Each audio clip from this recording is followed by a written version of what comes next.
এই পরিরাজ্যে আমার আর ভালো লাগছে না। এত রকমের ফল ফুল পাখি, তবু আমার এমন লাগছে কেন? যাই, একটু এদিক ওদিক ঘুরে আসি।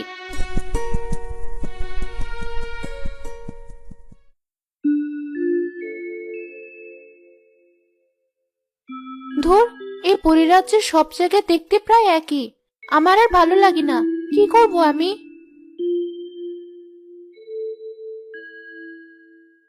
তোকে এমন অস্থির লাগছে কেন নীলপরি? কি হয়েছে তোর?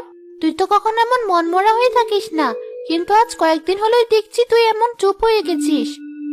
আসলে পরিরাজ্যে আমার আর তেমন ভালো লাগছে না। সবকিছু আমার কেমন যেন একঘেয়ে লাগছে। এই একই রকম জীবন কাটাতে কাটাতে আমি আর কোনো আনন্দ খুঁজে পাচ্ছি না। তাই আমার মন সবসময় খারাপ থাকে। আমি ইচ্ছে করলেও আগের মতো হাসি খুশি থাকতে পারি না। এখানে এত কিছু থাকার পরও তোর ভালো লাগছে না? তাহলে শুধুই আশেপাশে না ঘুরে তুই একটু পরিরাজ্যের দূরে দূরে ঘুরে দেখ। দেখবি নিশ্চয় তোর ভালো লাগবে। সে কি আর আমি বাদ রেখেছি?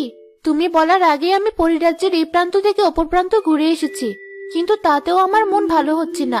সবকিছুই আমার একই রকম লাগে। তোকে নিয়ে তো আমি বড় চিন্তায় পড়ে গেলাম। এমন মনমরা হয়ে থাকলে তো তুই অসুস্থ হয়ে পড়বি। এদিকে আমার মাথায় কোনো বুদ্ধি